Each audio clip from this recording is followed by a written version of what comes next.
and your career's over. So I would say in the locker room, playing for each other and playing for your family.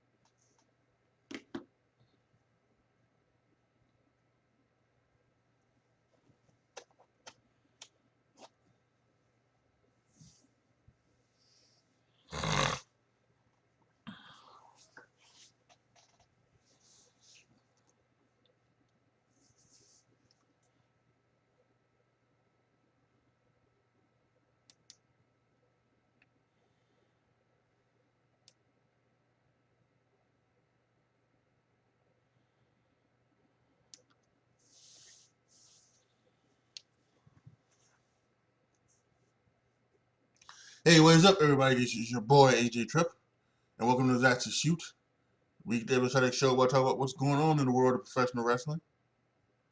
We've got some mini topics, and then we got a main topic, as usual. So let's just go ahead and let's jump right in. So let's start off with maybe one of the most disgusting stories of the week. Um, there was a independent wrestler named was Brian Evans, and he apparently in a match cut off his opponent's fingers. Seriously, I mean, gave some statement about now he knows what it's like to really have his fingers cut up. Oh, I mean, just Jesus Christ, what? You cutting off people's fingers?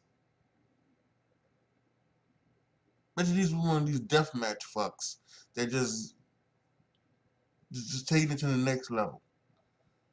It's ridiculous and stupid. And Brian Evans should be like banned from any independent show and any major show ever. Cutting off his opponent's fingers. Fuck out of here. So a report has come out that Bray Wyatt was difficult to work with in WWE. And I think many of us could guess that. Bray Wyatt has thought that he was, that his creations were somehow gold, and they wasn't. Let's face it. Um, you know, when Seth Rollins had that Broken Skull session last month, there was, one of the big things that come out of that was the fact that uh, Seth was said he wanted to strangle Vince McMahon after the Hell in a Cell 2019 pay per view, and then there was something that Bray Wyatt said, wait to hear my thoughts on that. So I think he, a lot of times in this business in wrestling, people think that they are more than they are. And I think that's what Bray Wyatt thought he was. Bray Wyatt thought he was more than what he was. And apparently, according to reports, like he wasn't willing to do things. They wanted him to get into better shape, and he didn't want to do that. They wanted him to go along with the stuff, and he didn't want to do that. And so it was all ridiculousness, and none of it whatsoever even worked in the way that they wanted it to. You know. Now I don't know who exactly turned Bray Wyatt, the Fiend, into a character that was unstoppable and unbeatable. Something like that, going back to that 2019 Hell in a Cell match. But that's not what should have happened. That's never what should have happened. You know,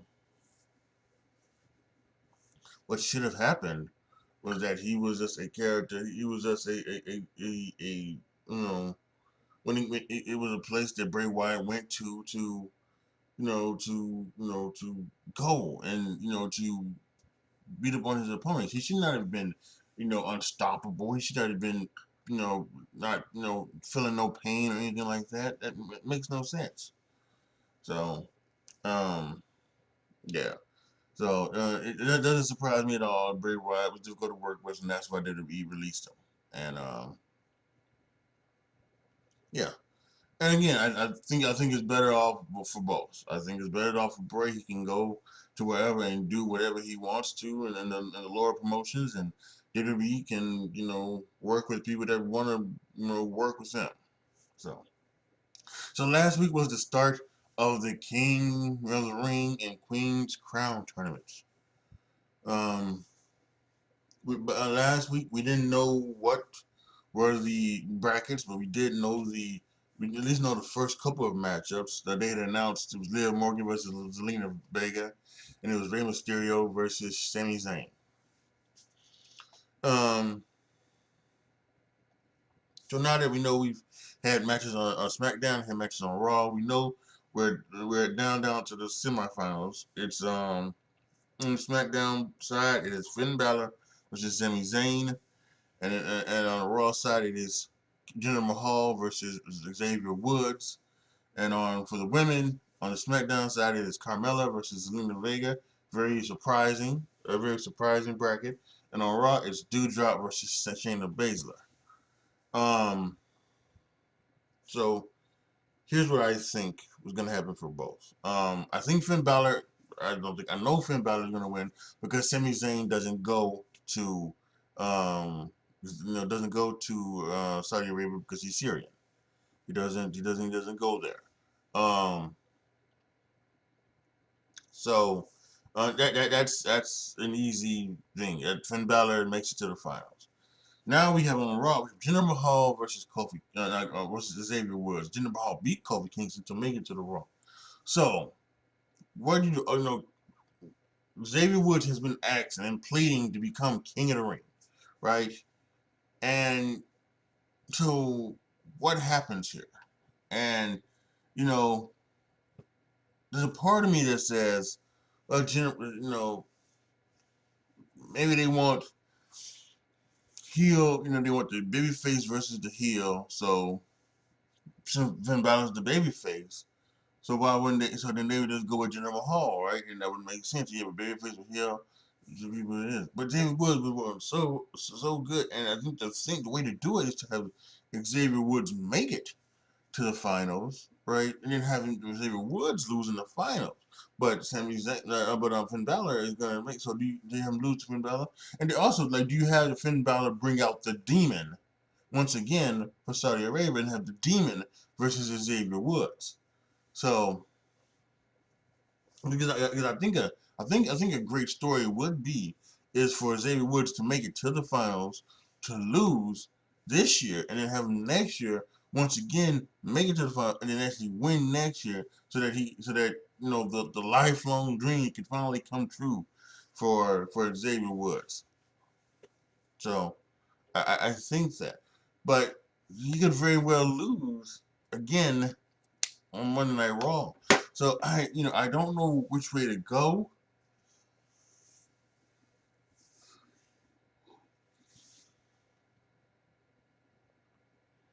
To me, I just think it probably makes more of the sense to go ahead and go with you know,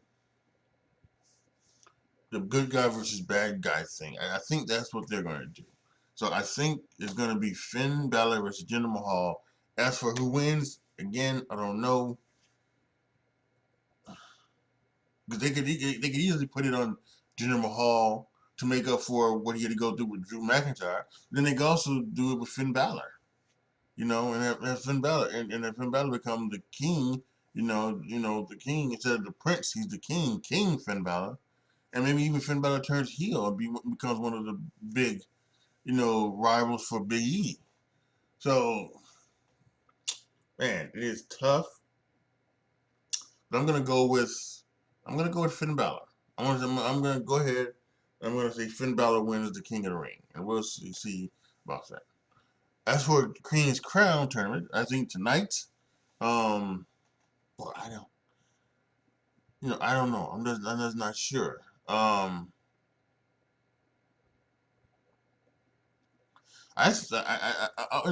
gonna go.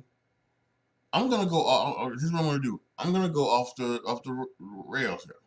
I'm gonna say Carmella and Zelina Vega are both counted out. I'm gonna say they are both counted out. meaning that the match on Raw becomes the final between Shayna Baszler and Doudrop. And then I'm going to have Shayna Baszler beat Doudrop to become the queen, basically the king of the queen of the ring. So, she won the first ever Queen's Town tournament. And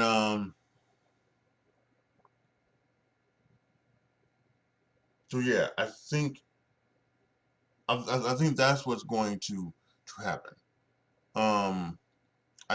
Yeah. So I'm taking a left turn here, and I'm predicting something that is going to just go off the fans. So that's what I'm going to say. I'm going to say that Carmella and Zelina Vega get double counted out tonight, or double disqualified, something like that, and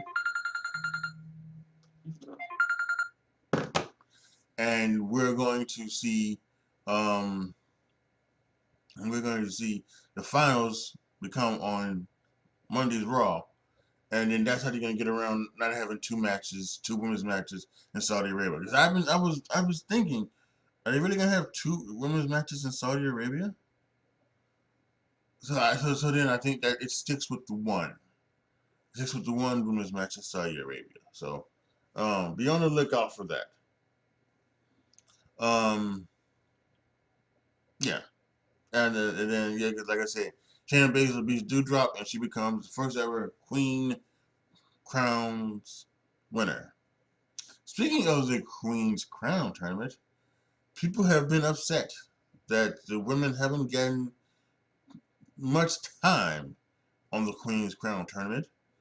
Some very short matches on SmackDown, short matches on Raw. Altogether, between the first 4 round matches, the time is, putting all the time together, it is under 9 minutes of action for the women Queen's Crown tournament. And I understand it to a point, because when you look at the men's tournament, the men's are getting time. The women are getting time. They are getting, matches that are going through breaks and things like that. But on the other hand, I'm also kind of okay with it, because I do think we do need to get to a point to where, you know not every match needs to be 15 minutes, 20 minutes. Matches can be 5 minutes, and it can be good. And I just think that now, I understand that, because of the women and was what they've done with the past, but I also think there could be a little bit of interest in that. The fact that, so that when you do have a long women's match, it can be different, because if everyone just goes out there and just wrestles for, like, 15 minutes, each and every week, I don't think that's not cool. And I think that's something that is, you know I don't think that's the way to go. I kind of think I like that, and I would like to see that. I would like to see that more. I like to see that more with the men as well. I don't think, we on Raw. We saw that there was a tag match between Ali and Mansoor, and was it the Latin lovers people, Garza and Carrillo? I don't know, but that match was short, and I think those matches can be short. Those, we don't need all the time. There can be some 10-minute matches, and there can be some, things like that. But there doesn't, matches can go 5 minutes, and it can be good, and it could be telling a story. That's what we're doing. We're trying to tell a story here. So yeah, so I think that could happen. So I'm not really, bothered by the short matches of the women for the women. Um, I think some people need, fans need to get over that and just take it for what it is, as being part of the story.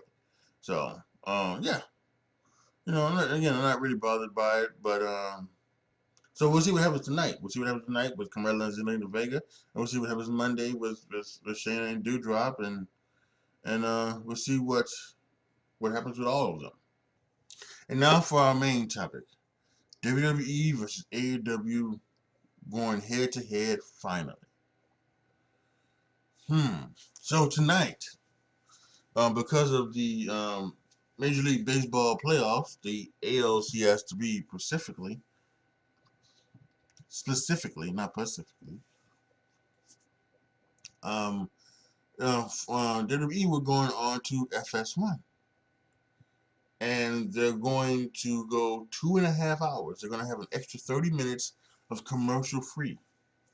And they've booked the main event of Becky Lynch versus Sasha Banks. Also on the show tonight, they've got Brock Lesnar appearing. Roman Reigns is also going to be appearing. They've got the 2 King of the Ring, matches, obviously. And they've got a bunch of other stuff that I'm sure they're going to do. They're going to try their best to make this one of the best shows of time. So Tony Khan came out with a stupid response to SmackDown on FS1 saying, "Oh, I can't wait to beat your show head to head." Knowing that Rampage has been declining from the week that Punk made his return. Each week, Rampage getting less and less and less viewers. It's getting less and less and less viewers. And to be honest with you, that's, it may be something as a WWE fan that maybe you take like some kind of strange pride in or anything like that, but realistically that's how it should be, because Rampage is your it's your it's your appetizer and to Dynamite, or it's your dessert to Dynamite, right? So yeah, sure, maybe you get a CM Punk on Dynamite, maybe one week, maybe you get a John Moxley, maybe you get a something like that, you get a Young Bucks or Kenny Omega, something like that on a Rampage, so nice. But really, Rampage should be for the guys who who aren't aren't getting a lot of time, necessarily, so I think that's how I see it, and that's how I see it should be. Um, but but now apparently they're gonna go they're gonna go all out with Rampage as well tonight with AEW. And apparently before that they're gonna try to cut into SmackDown's viewership with a YouTube match on Bryan, would have Bryan Danielson taking on Minoru Suzuki, and a few other matches happening as well. So all of this, AEW and WWE going head to head finally. Now, can we say that, can we say something if AEW beats WWE head to head? Well, again, it's people are going to take it that way because once again we talk about the Monday Night Raw, the Wednesday Night War, I guess. People said that AEW won that, but in actuality, WWE NXT was being moved to Tuesday night because NBC had thought they had a deal with the NHL, and they were going to have the NHL, and the NHL wanted to be on Wednesdays, so they were moving NXT to Tuesdays for the NHL. Not because AEW was beating them, but people wanted to say AEW won the war, and that's what's going to be this. If the first half hour for AEW beats beats SmackDown, or even if God forbid AEW, the whole Rampage show somehow beats SmackDown, whole show, then people are gonna say AEW beat WWE and everything like that, and I don't want to see it because I don't want to hear from the AEW idiots. AEW cult members who are going to say, see, I told you WWE is in trouble, and all of the bullshit, and Tony Khan, who's the biggest mark of them all, he's fucking pissing me off with everything. It really is. He just keeps talking his fucking mouth. Someone need to slap his ass. It's just it's borderline sickening with this, and it really is. AEW really just needs to go away. It really does, and I wish someone would. I wish Shad Khan would just say, "It's my money.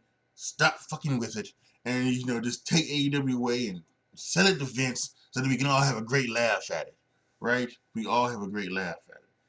That's what we need. But I don't know. It doesn't look like that's gonna happen, unfortunately. But AEW, again, like I've said before, at some point AEW will slide down, just like TNA and just like all of the other ones. They'll slide down into oblivion in the next 6 years. So and they'll be thing, and WWE will once again be on top, be the only promotion that you would want to wrestle for. So the only promotion that you really can wrestle for if you want to become a big star. Sure, you can work the indies and go all of this, but you'll just be a wrestler. You won't be a superstar. And maybe that's some I know that's what maybe some people do want. Apparently that's what CM Punk wants. He doesn't want to be a superstar. He wants to be a wrestler. Same anything with Daniel Bryan, but that's what they're here for there. So we're gonna see what's happening. We're gonna see what's happening tonight. And in the last couple of times WWE went on FS1, they still have had more viewers than again any non-CM not any rampage that has not involved CM Punk returning. So I doubt that the AEW will beat SmackDown, and so and I think Becky Lynch and Sasha Banks is a good is a good match to go with. I don't know if they're gonna give Sasha and Becky the entire 30 minutes.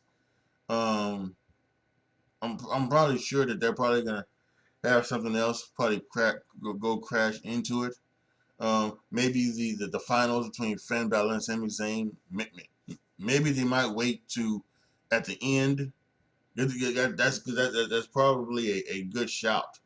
Is maybe at the end they'll have Brock Lesnar and Roman Reigns confront each other, have some type of confrontation near the end of the show.